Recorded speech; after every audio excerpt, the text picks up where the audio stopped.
Ja, von der reden, von der Heilsgewisheit. Die Gewissheit, dass wir können gerat sind, die Sicherheit. Ist das überhaupt möglich, das zu weiten? Und ich weiß, wir würden alle sagen, ja, das ist. Aber da sind so eine religious people, so eine religiöse Menschen, die sagen, das ist nicht möglich, ferm stoven zu weiten, was war ist. Die leben, wie wollen, müssen ausfingen, wenn wir vor dem Richterthron stehen. Das scheint mir immer risky, scheint mir, ich würde Angst haben, wenn ich es dort leben soll. Mal ausfingen, was Gott entscheiden wird. Gott hat entschlossen. Gott hat entschieden, was er in meinem Leben will. Er hat die Radung dahin gesagt. Ich kann nicht sagen, ja oder nein zu dort. Ich kann Busse down und leben, wenn der Geist Gottes mich trägt. Und aber so eine Menschen ist dort, so eine religiöse Menschen, so eine kann wie viele Romans. Die wundern sich und die euren sich darüber, dass some Christen manchmal das Zeugnis geben, dass sie sind gerat. Ich weiß nicht, was du glaubst, krieg all, aber ich glaube, dass ja some Christen, wahre Christen, die nicht eine wirkliche Heilsgewissheit haben.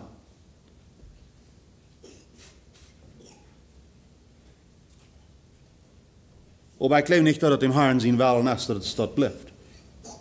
Das gibt manchmal Menschen. Ich glaube, wenn wir, some von uns zurückkicken in unsere Vergangenheit, some Unsicherheit, wo wir uns Menschen befangen haben und nicht näher wissen, da braucht manchmal was, aber einmal dann gibt der Herr uns eine Antwort. Ich glaube nicht, dass der Herr will, dass wir da leben, aber das gibt, glaube ich, so, was es dort sind. Aber für mich, ich glaube, für uns, wenn das Christen bedient, dass wir alle Tag versuchen, dem Herrn zu folgen, aber am Ende vom Tag weit für euch nicht, was das uitreken wordt. Als ik een dag dichter bij de Himmel oder dichter bij de Hel zie. Wat is dat van leven? Want dat is wat Jezus ons gebracht heeft. Dat ik van jou een dag, dat ik niet meer weit van jou zo was. Als ik nu een dag dichter bij de Himmel oder een dag dichter bij de Hel zie. Is dat niet een torment of life, wanneer ik dat nennen laat? Wanneer ik dat niet weten kan. Want Christus mir raubt, dat ik hem zal navolgen. En ik heb keine Versicherung über mein ewiges Ziel. Wat van Heiland is dat? Jesus Christus sagt, komm und folg mir nach. En dat geeft mir aber keine Direction und keine Versicherung, wo het hingeht. Wat houdt dat? Jesus roept uns an te folgen, omdat wir door zijn wo hij is. Dat is zijn Ziel. Viele haben so ein Konzept von Christus und von Christentum, die wollen mal uitvingen. Und das ist die Frau steht, ist das biblische Bild. Das Neue Testament, die Bibel, stellt oft so ein Bild durch, dass die Nachfolger Jesu im finsteren und unsicheren Raum geripsenen Wundern, was am Tag von ihren Tod mal uitvingen, wons waar mir das dann nicht treffen wird. Ist das Beste, was Christus uns anbieten kann? Es steht, was die Bibel uns anbietet. Es steht die beste Hoffnung, was die Menschen anbieten können, wenn wir das Evangelium bringen. Es steht die beste Hoffnung, was ein Prediger, ein Missionar, es steht die Hoffnung, was wir können bringen. Wir weiten das nee. Das ist nicht die Hoffnung, was wir bringen. Das Evangelium, das ist eine Botschaft von Sicherheit und von Versicherung in uns Leben. Die Heilsgewissheit, die ist möglich.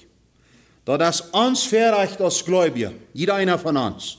Wenn wir gläubig sind, wenn wir nur das gesehen haben, wir haben das Problem von unserer Sünde face to face begehen. Ich sehe einen Sünder. Und Gott kann mich nicht annehmen, so steht mit meiner Sünde.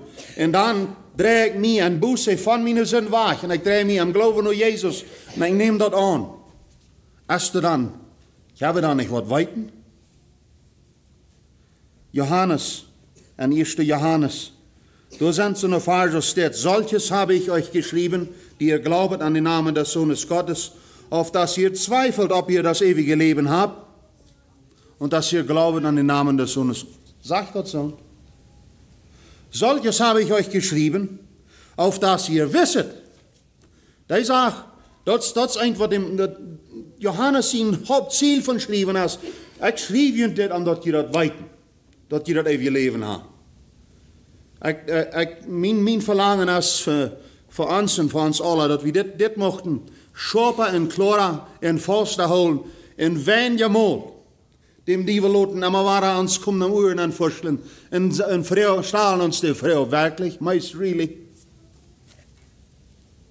Wat deed dat? Want wij immer waren die vrouwen aan ons oor, aan ons kop, en ons mind, ons hart ben, als really, best, dat brengt ons tot een onzekerheid, dat maakt ons kraftloos om dat woord wieder te brengen, om effectief te zijn voor de Herrn Jezus.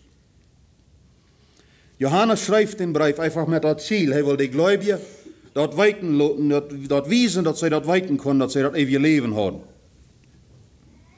Want wie sagen, ich glaube, wir wird vielleicht ein bisschen trist sein, aber wenn du so eine Menschen sind, die sagen, das kostet dich nicht weiten, als du das ewige Leben hast, dann soll wir mal anbieten, was dann mal die Bibel nehmen, und dann riet mal die Blätter durch von 1. Johannes. Riet die Blätter alle durch und schmied die weg.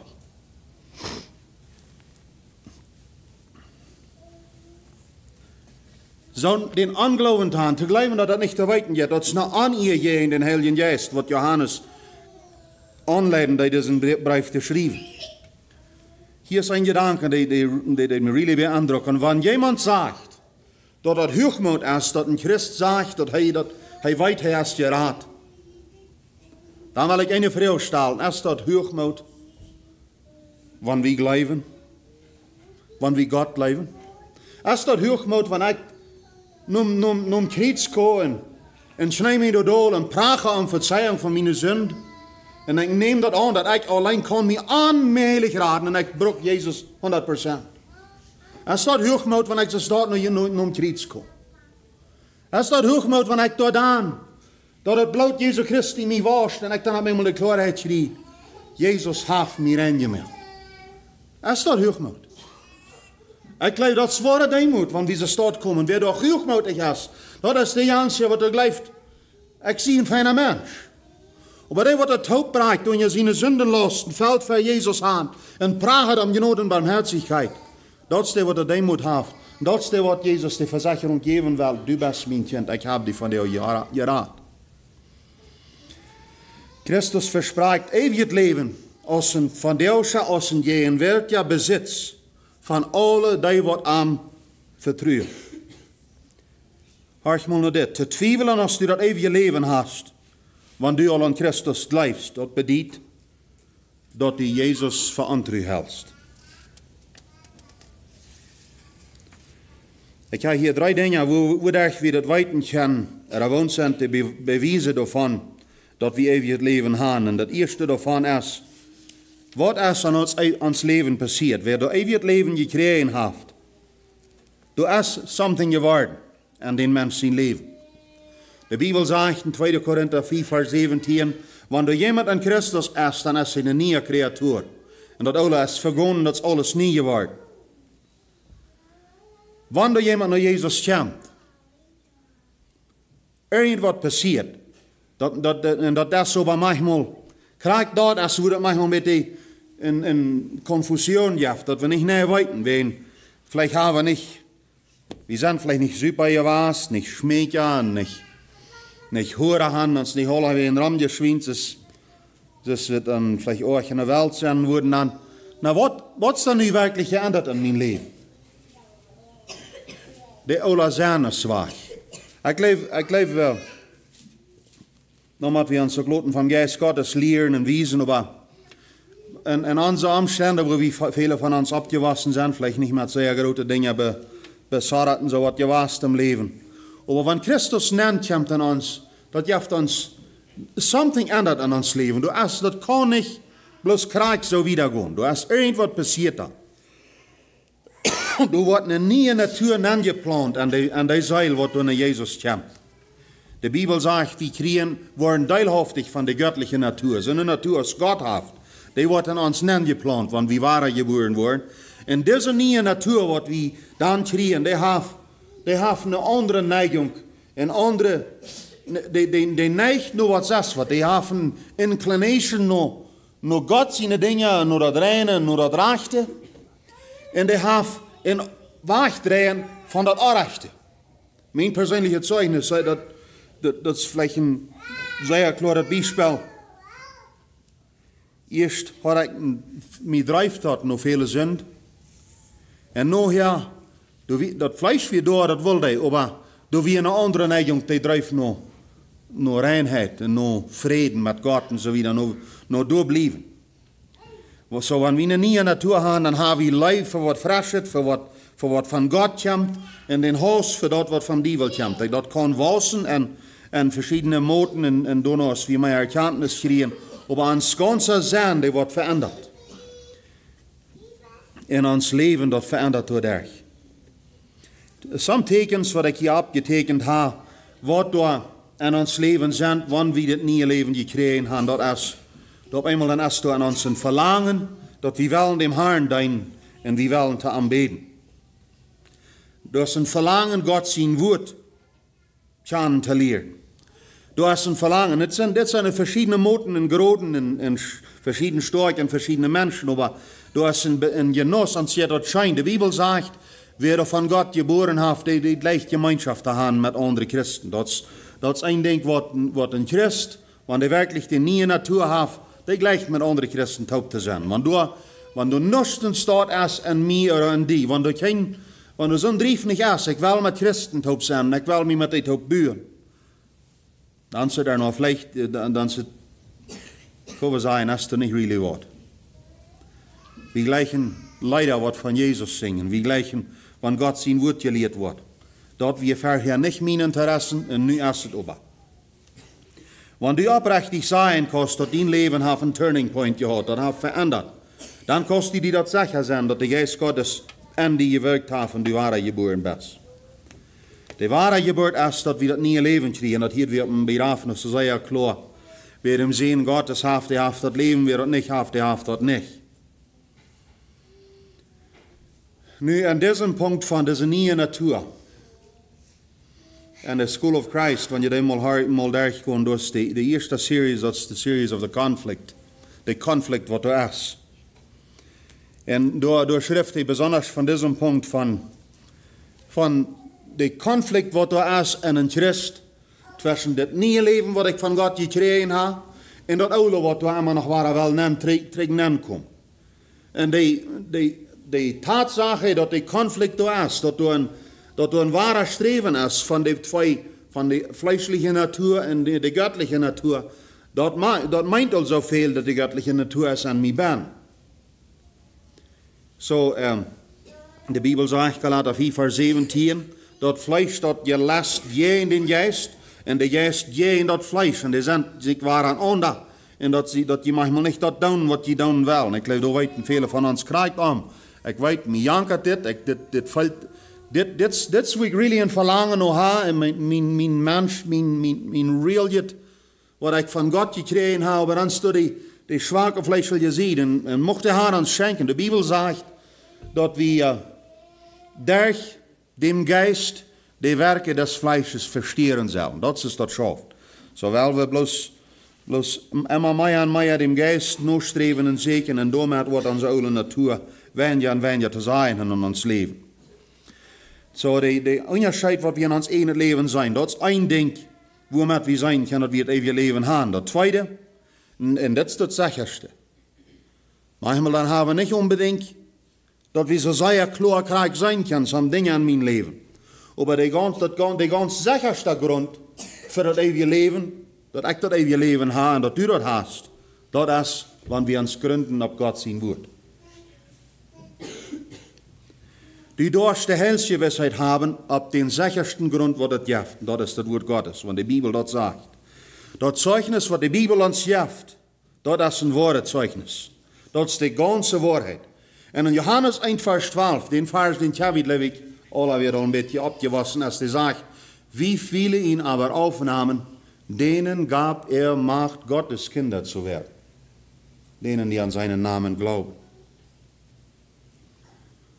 Zo, wanneer ik nu kom naar Jezus, als ik den 28. maart staan en 87, aber ik daar zat en aan ze eetstoven, mijn papa en mijn mama, daar beziet mij, en ze geven mij verschillende dingen wat ze mij zeggen dan, en ik weer met mijn zin beloden. Als we ons de dood snijden, en ik den Herrn vroeg, Herr, wirst du in mijn hart aankomen en mij al die zinden wegnemen en aan mij wonen. Zo weer conviction of sin in mijn hart. Ik wist dat ik zie niet graag met God.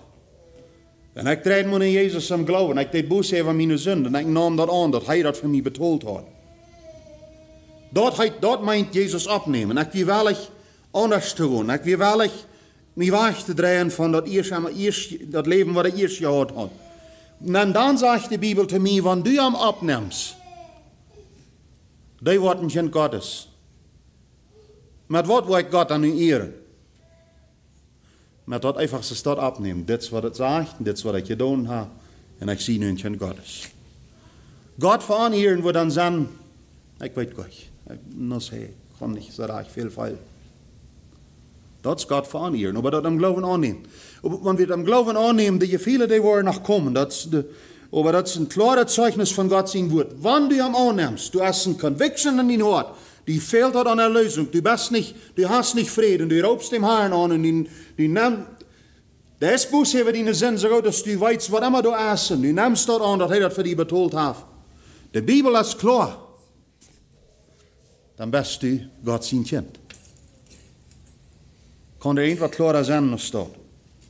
Apostelgeschichte 13, Vers 39, du hast ein sehr karter Vers, was der Apostel da brauchten, die sehen, wer aber an diesen glaubt, der ist gerecht.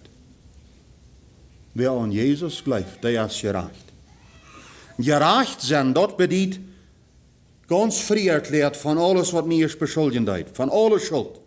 Wer an Jesus glaubt, der darf das weten, dass er von alles gerecht vor dich ist, alles gestreckt. Jaft hat einen besseren Grund als das Grund, was die Bibel uns jaft. Johannes 4, Vers 24, hat wir laatst einmal auch al. Wahrlich, wahrlich, ich sage euch, wer mein Wort hört und glaubt dem, der mich gesandt hat, der hat das ewige Leben und kommt nicht in das Gericht, sondern er ist vom Tode zum Leben hindurchgedrungen. Wenn du und ich glauben, wie das Wort hier, und wir glauben dem, was am geschickt hat, der hat das ewige Leben und der wird nicht mal im Gerechten ankommen. Der ist vom Tod zum Leben durchgedrungen. Das jaft nicht ein Rat, das Wunder aussteht. Und er wird vom Tod zum Leben durchdringt. Und sie viele, die sind nicht vertrauenswert, aber Gott sein Wort ist. Viele, mich fällt sich so, ich sie nicht errat. Mich fällt sich so, ich habe noch nicht Frieden. Mich fällt sich das ist dort. Viele sind da an. Dort sind am Grund von ihren Gefühlen gehen sie dann. Die einzige Frau ist, glaub ich, wirklich. Glaubst du, dass Christus vollständig alles getan hat, was du brauchst für deine Erlösung? Und wenn du das annimmst, dann bist du gerat. Lukas 7, Vers 48 sagt, Jesus zu dieser Sünderin da im Hause Simons, wo hineingekriegt wird, Unkas, was am durch die Feit wasch. Dann schickt Jesus zu einer dann sieht er, die sind deine Sünden verjäft. Wie das stolz, wenn diese Tante hier in das Haus rübergeht und sie geht auf den Snapp und sagt dem Nächsten, was sie trifft, Jesus verjäft mir die Sünden. Ist das groß? Und sie dann rübergeht und sagt, Jesus verjäft mir die Sünden. Ist das groß für die und für mich, wenn wir rübergehen und wir sagen, wenn dort der Begaß, Jesus hat mir die Sünden verzeiht und ich habe das ewige Leben.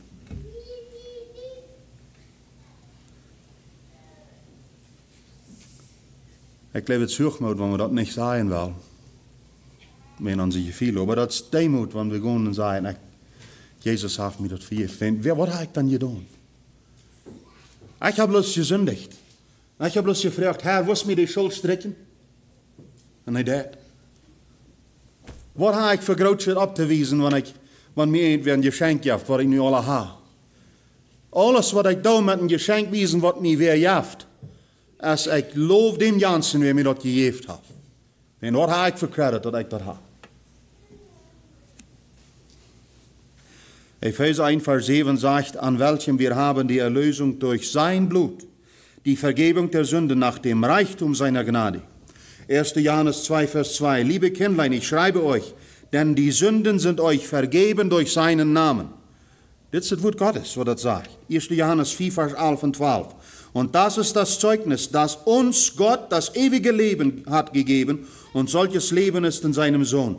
Wer den Sohn Gottes hat, der hat das Leben. Wer den Sohn Gottes nicht hat, der hat das Leben nicht.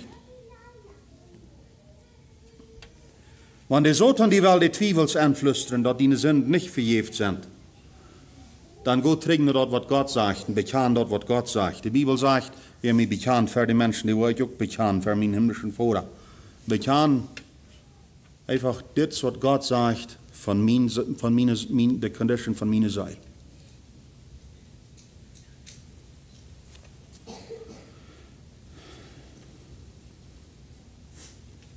Go Frau dienen Weg und weiter. Wenn du gekommen bist, du hast deine Sünde am Angesicht gekickt und du sitzt die verdorben. Und du sagst, Bußheber die sind und du drehst in Jesus und nimmst seine Vergebung an. Und dann gehen und sagen, ich habe die Vergebung gekriegt. Das ist reich. Die Bibel sagt, das wird wieder uns. Und dann ist da noch ein Beweis, dass wir das ewige Leben haben. Das ist das andere Zeugnis von dem Heiligen Geist. Die Bibel sagt, Römer 8, Vers 18, derselbe Geist, der Heilige Geist, gibt Zeugnis unserem Geist, dass wir Gottes Kinder sind. Einzige Menschen, die würden dann vielleicht mal davon reden, ich kann dort feilen oder ich gerat sie. Und ich glaube, wenn wir dort feilen, wir gerat sind, nur dem, dass wir wirklich dort neu gekommen sind, wir haben unsere Sünden gesehen, unsere schreckliche Sünden, und wir haben uns zum Glauben an Jesus gedreht in der Buße. Und dann ist ein Gefühl an uns, dass ich frei sei und dass ich froh sei. Das kommt von Gott. Das kommt von Gott. Das wird die will uns nicht verspielen, sonst dort machen kann ich nicht rüber. Das ist nicht ein menschliches Gefühl, sondern wenn der Geist Gottes auf uns abträgt, ich kann die Leben geben. Und wer von uns weiß, was das ist? Oh, das ist ein Glück, das ist ein wunderbares Dasein. Wenn wir die Sicherheit haben, der Geist Gottes sagt mir, dass ich sie sind Kind. Und vielmal hat er dort direkt durch das Wort. Ich habe das für mich persönlich so gefunden. Besonders in Zeiten von einem intensiven geistlichen Kampf in meinem Leben, wo der Teufel mir die feurigen Pfeile des Zweifels anschmeißt. Und dann die Bibel zu lesen, und der Herr lädt ihn aus so eine Vers, ich habe dich je und je geliebt. Oder verschiedene andere Verse, wo ich bloß live redet uns.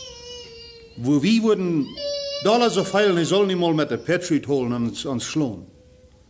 Und der Herr uns live zu reden. Das ist der Geist Gottes. Der Geist Gottes will die dort geben, im Gebet und in der Bibel, die der Versicherung geben, dass du von Arm geboren bist.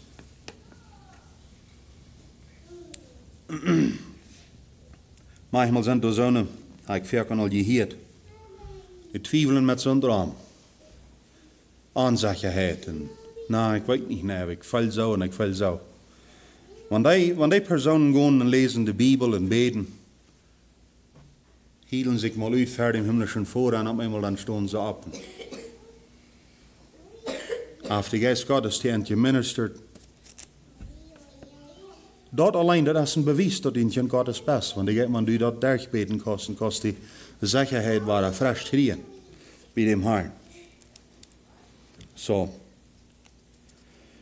Ein paar Gedanken über die Heilsgewissheit noch mehr. So Menschen haben manchmal den Trouble, dass sie voll werden, mutlos, wenn auf einmal das Gefeil wach ist. So eine Vers aus in Offenbarung, wo das redet von den Jahren dort, was die loben das von Ernte, aber dann sagt Jesus dort in die Kirche, ich habe das jeden, die dort die erste Leib verloren hast. Und dann fangen wir vielleicht an zu meten. Oh, na ja, ich fühle mich auch nicht ganz so frisch von der, über alles, was ich mal leid. Und es geht jeden mir über die Sache, meine erste Leib ist aufgekeilt. Wer weiß, von was ich rede. Dann kommt so eine Condemnation dann ab. Na, vielleicht ist das alle erwachen. Weißt, wir wissen, dass alle unsere Gefühle, die werden von vielen Faktoren beeinflusst.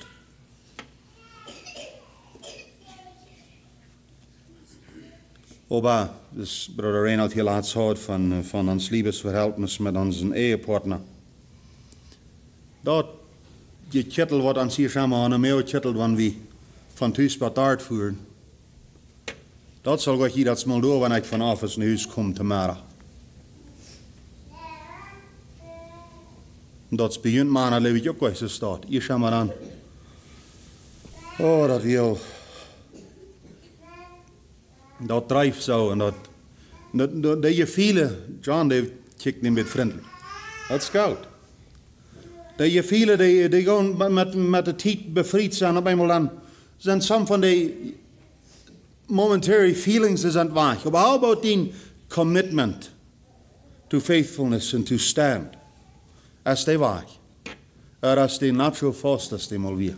Dat is wat dieper. Dat is niet bloos een boven je something, man wie ook aanblijven dat we al zeer dieper, maar dat is nu nog dieper. Robert Boyd schreef wat hij zegt, dit: wie kennen some Christen die geloven dat zij vrijen zich niet aan ihren Glauben. Sie sind nicht froh an ihren Glauben, wenn sie nicht eine hohe Abregung feilen in ihr Hort.